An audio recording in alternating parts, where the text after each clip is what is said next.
نیکه قبر په کندهار کې دی زه په کوټه کې ښخېږم دا ښه ورځ بولم مهرباني وکړئ پر دې خبره په ملایانو غږ وکړئ لکه نواب صاحب چې وایي غږ سره وکړئ که موږ ګران یو موږ ته ووایاست موږ پښتانه یو ستاسو زامن یو ستاسو ورونه یو د پښتو خبره راته وکړئ قرآن دې ووایي چې لکه سپی پر لار د غږ سره ولاړ شم دا قام د سیالۍ حق لري دا قام سیال اوسېدلی دی 10 کاله کېږي و دې قام ته خلک لګیا دي 10 کاله مسلمانه 10 کاله کېږي چې پښتانه د ګولیو ویني د ګولیو سوري خلک ښخوي 10 کاله په خوله یادېږي 10 کاله کېږي انسانان موږ لګیا یو د بل بچي حلالوو زه تا کافر بولم ته بل کافر بولي د چا په خوله د چا په خوله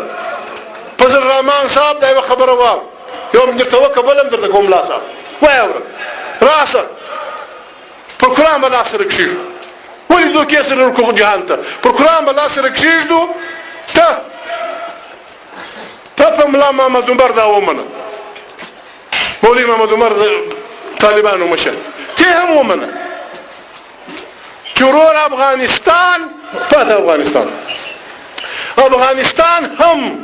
لکه پاکستان لکه ایران لکه امریکا لکه روس لکه چین لکه د دنیا ملکونه افغانستان هم دا حق لري چې خپل آزاد ملک وي خپل اجنډه وي خپل حکومت وي خپل اختیار وي پاکستان به دا پر قرآن مني چې افغانستان آزاد دی ګوتې به نه کوي ملا محمد عمر دې بیا ولاړ خپل وطن دې وچلوي که بیا هم امریکا به هم وایي امریکې څه نیولې د دنیا ګرد ملکونه د دنیا دا بیا تکرار یې کوم چې بیا خبره کې خطا نه و زموږ امریکې څه نیولې تر اوسه چې په دنیا کې څه ملکونه دي د افغانستان همسایه ملکونه پکښې دا پنجاپک دا پکښې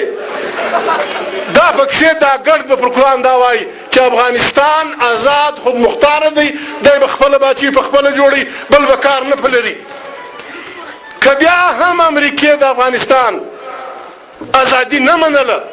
او وخت یې نه ټاکئ چې زه د امریکې څه وځم فضل الرحمانه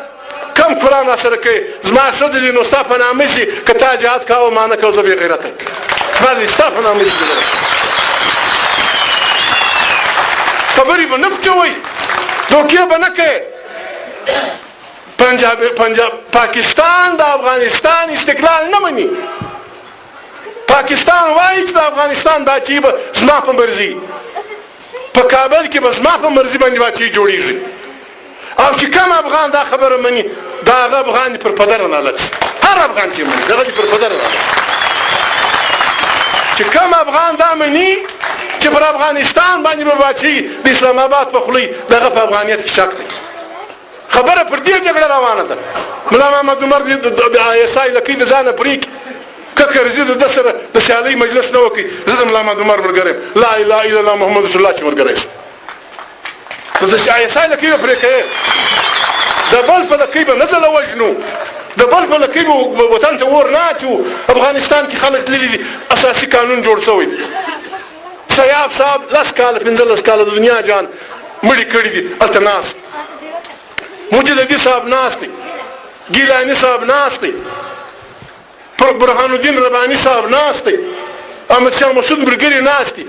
وخت ته یې ولاړ شئ وخت خپل الیکشن وکړئ وخت خپل افغانستان جوړ کړئ موږ در خوشحاله کېږو پر موږ هېڅ فرق ونه کړه تاسې سره کښېنئ ووټونه وکړئ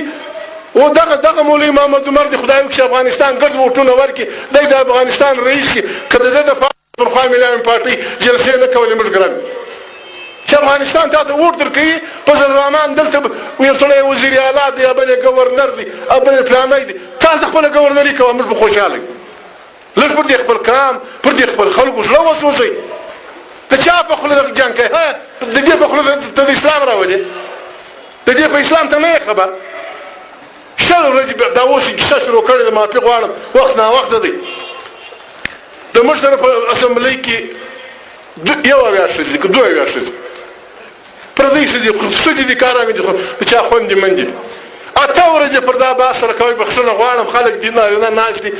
5 که 8 ورځې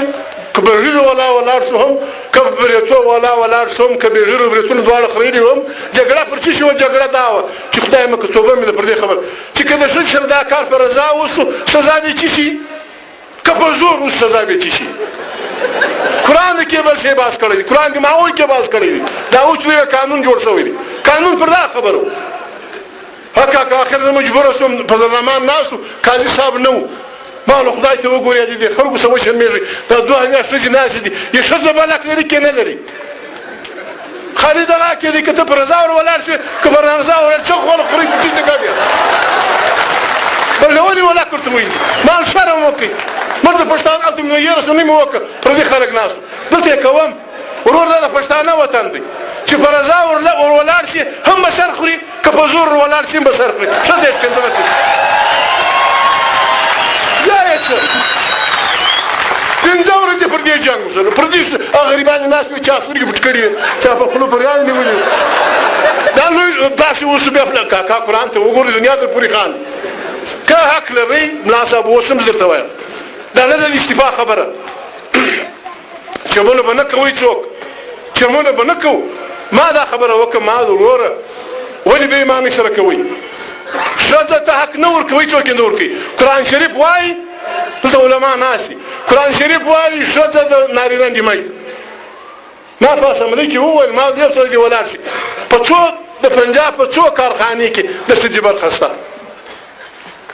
د سند په څو مځکو کې د ښځو برخه شته د پښتانه په څو میږو ژانو زموږ ګورمونه چې دي یا زموږ مځکې دي د ښځې برخه شته وروره ښځه ته دغه نه ورکوي د نور زه شرمېدم ما د بل چا دا نه شم ویلی د پښتانه په وطن کې خو چې 3 کیلو شیدې کوي هغه وزه تر ښځې قدرمنه ده ډوډۍ غریبانو ته موږ د شپې د مخه ورکوو چې میلمه یې وخوري کوربه یې وخوري نارینه یې وخوري د شپې د مخه نو تورېږي در وایه چې شپه پاته شوي پښې نه یې پاته او ګرد خوشحاله موږ مسلمانان یو قرآن دی که د جنته څنګه یې املا تېر شي د څنګه لا ولکه تېر شي ولکه دا چې په کار به خواره سبا دی کې دی لا ولکه ورنږدې شي په دې 800 کاله کېږي 900 کاله کېږي ګرده د ښځو حقونه خوري وایي موږ مسلمانان خدای پاک وایي زه خپل حق بخښلی شم زه خپل حق بخښلی شم ګناه نعوذ بالله که چا شرک کړی چې دا یې وویل چې لا اله الا الله محمد رسول الله زه به یې وبخښم لیکن د بل حق نه شم بخښلی دا موږ چې ناست یو موږ ښځو ته کم حق ورکړی د ښځې څه حیثیت دی او اوس موږ دا زده کړي دي چې وهو یې نه دا کمال مې کړی پخوا مې په ډبرو ویشتې اوس په ډبرو نه وړ دا خبره په مخه راکشې ده چې یاره د شریعت وروره شریعت دا دی ملا صاحب که ایمان در کې شته راشه توکل واخو که چې په کار خوا به دې بده دې کي که چې لاګوله کا خوا به دې بده دې کي که د چمن جیلاني خان به دې بده دې کي که د زما وراره ماما وي خوا به دې بده دې کي ښځه د هلک نیمۍ ده راشي توکل واخو په پیسو په مځکه په باغو په هر څه کې شریک کړو بیا د چا پلار هلکه یا په زوره ورياده که یا په رضا ورياده داسې حق ورکړي دی مسلماني پر دغه یې جنګ شرکاوه اخیرا د اوس شرکاوه په دې کې بیا نه شوم نه کې وکایدم جګړه یې خاص پر دا خبره خاص یې پر دا خبره چې دا کار که داسې و شرعي سزا یې فلانی ده تی فلانی سزا ورکړو ما کاکا ښځه سیاله کوي دا مې لویه رسول الله مې وویل په اسمبلۍ کې ما رسول الله مبارک چې راغلی د ښځې هېڅ حیثیت نه و لیکن چې د ښځه سیاله کړه حصه یې ورکړه په سبق یې راګډه کړه په سیالي یې راګډه کړه نن د علما کرام د حدیثو 6 کتابه دي په عربي کې و 6 ته 6 وایي 6 نو دوی 6 کتابه صحیح 6 بولي 6 کتاب د دې 6 کتابو نیم حدیثونه د بی بی عایشې سره نقل کېږي ښځه ده چا ویل بی بی عایشې ویل چې رسول الله مبارک دی ویل یوه خبره ملایان پټوي دوی په دې کار باندې لري صحابه کرام ګردو صحابه کرامو ګډوډ پکښې دی په دې کې هغه داسې و چې رسول الله مبارک چې وفات شو اسلام کې لږ کږوالی شروع شو سرکش و بګیر شو نو بی بی عایشې په یو خبره باندې اختلاف راغلی د حضرت علي سره چې موږ چېرته خدای بول دا ته جنګ جمل وایي سم میدان ته لښکرې ووتې د یوه لښکر مشره ښځه د رسول مقبول کشرۍ ښځه بی بی عایشه وه د حضرت صدیق لور د بل لښکر مشر چېرته خدای په میدان کې دونې صحابه مړه شو چې بیخي بې حسابه مړه شو نو ما ول ښځه سیاله کوي چې رسول الله مبارک سیاله کړله په 13 کاله کې ښځه دې هلته ورسېده چې اوس چېرته خدای ته میدان ته راوځي ښځه سیاله کې خبره به پر مخ شي خبره پر دې باندې وه دا اوس دوی وایي شره ده نه ده شره جګړه پر دا نقطه باندې وه یوه خبره لا بله چې کوم خشم راغلی دی په دې زه په ظهیر شوم په کوچنی شوم دې دپاره کوم ښه دی که دوی راغلې پوښتنه بیا جمع وکړي مشر وارلاسم لیله دا مدرسه کې چې غریبان د خلک چې مړه شو بیا هغه سړي په چاونۍ کې ځان وویشتې 40 کسه یې مړه کړل عزیزانو دا خبره قاضي صاحب راوړې وه سپیکر ته یې وویل چې ډېر لوی ظلم شوی دی